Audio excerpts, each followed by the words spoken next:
ABS coaching সেন্টারের পঞ্চম শ্রেণীর গণিত ভিডিও টিউটোরিয়ালে সবাইকে স্বাগতম। আজকে যে অঙ্কটি শিখব এটি হচ্ছে ২ পৃষ্ঠার প্রথম অঙ্কটা। তো এই জন্য আমি অঙ্কটা প্রথমে পাতিয়ে নেব। অঙ্কটা পাতিয়ে নেওয়ার পরে আপনাকে মনে রাখতে হবে যে এই যে দুটি সংখ্যাকে আমি গুণ করব, এই প্রথমটিকে বলা হয় গুণ্য এবং দ্বিতীয়টিকে বলা হয় গুণক। এখন গুণকের যে একক স্থানীয় অঙ্ক আছে ৮,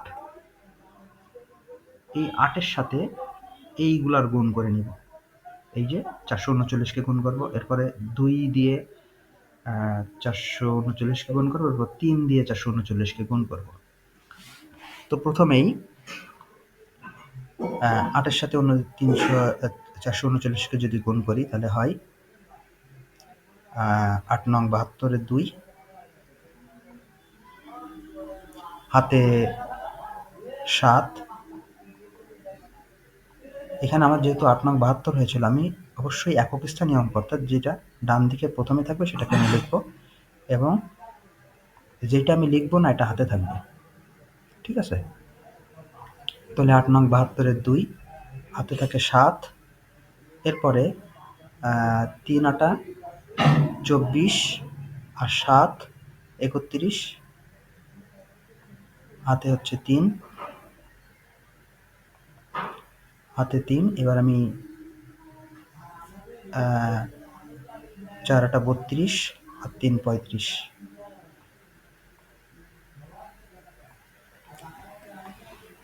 তো আশা করি বুঝতে পেরেছেন। অর্থাৎ এই ৮-এর সাথে প্রথমে ৪৩৯-কে গুণ করলাম, এবং একটা জিনিস মনে রাখতে হবে, যখন আমি এই যে গুণ্যের যে বাম দিক থেকে যে শুরুর অঙ্কটি আছে, এইটির সাথে যখন গুণ করা হয়ে যাবে তখন আর হাতে রাখার কোনো প্রয়োজন নাই। ঠিক আছে? এই যে ৯-এর সাথে এবং ৩-এর সাথে যখন গুণ করেছিলাম, এক্ষেত্রে যখন আমি এখানে কিন্তু আমি হাতে রেখেছিলাম যেগুলো, সেগুলো এখানে লিখে রেখেছিলাম, কিন্তু এই অঙ্কটি করার সময় আমার কিন্তু হাতে রাখার কোনো প্রয়োজন নাই। ঠিক আছে? এরপর আমি দ্বিতীয় ধাপ করব, অর্থাৎ এই ৮-এর সাথে এটা গুণ করা হয়ে গেছে। এখন আমি এই যে ২-এর সাথে এটাকে গুণ করব। এখন ২-এর সাথে এটাকে গুণ করার জন্য যেহেতু আমি একটা লাইন উপরে আছে, এই জন্য একটা শূন্য দিব। ঠিক আছে? তো শূন্য দেব, এটা নিয়ম। এরপরে ২-এর সাথে ৪৩৯-কে যদি গুণ করি তাহলে হয় হচ্ছে ৯ দুগুণে ১৮, ৩ দুগুণে ৬ আর ১ ৭, ৪ দুগুণে ৮।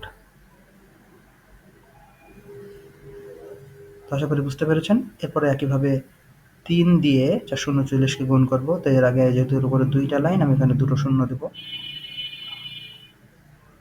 এরপরে ৩ নং ২৭, ২৭-এর ৭, হাতে ২,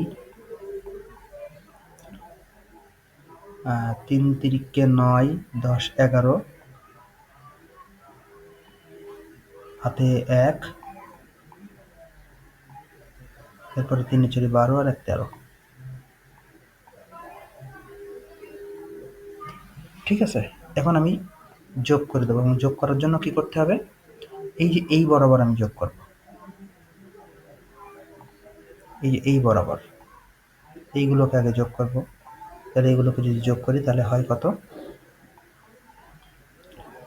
এই বরাবর যোগ করলে আমার হবে হচ্ছে ২ শূন্য, ২ সাথে ০ ০ যোগ করলে ২, এরপরে হচ্ছে ৮ আর ১ ৯,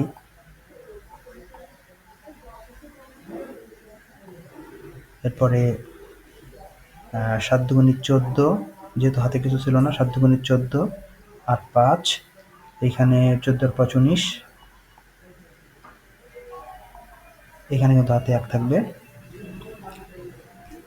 এরপর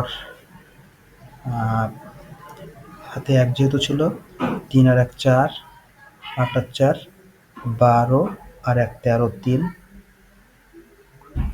হাতে ১, ৩ আর ১ ৪, আর এককে ১। তো আশা করি বুঝতে পেরেছেন। তাহলে আমার উত্তর হবে এখানে, আমি উত্তর লিখি। উত্তর হচ্ছে ১, ৪, ৩, ৯, ৯, ২, অর্থাৎ ১,৪৩,৯৯২ হচ্ছে উত্তর। তো আশা করি বুঝতে পেরেছেন। আমাদের পরবর্তী ভিডিওগুলো পেতে আমাদের পেজটিতে একটি লাইক দিয়ে রাখবেন এবং ইউটিউব চ্যানেলটিতে সাবস্ক্রাইব করে রাখবেন। আশা করি বুঝতে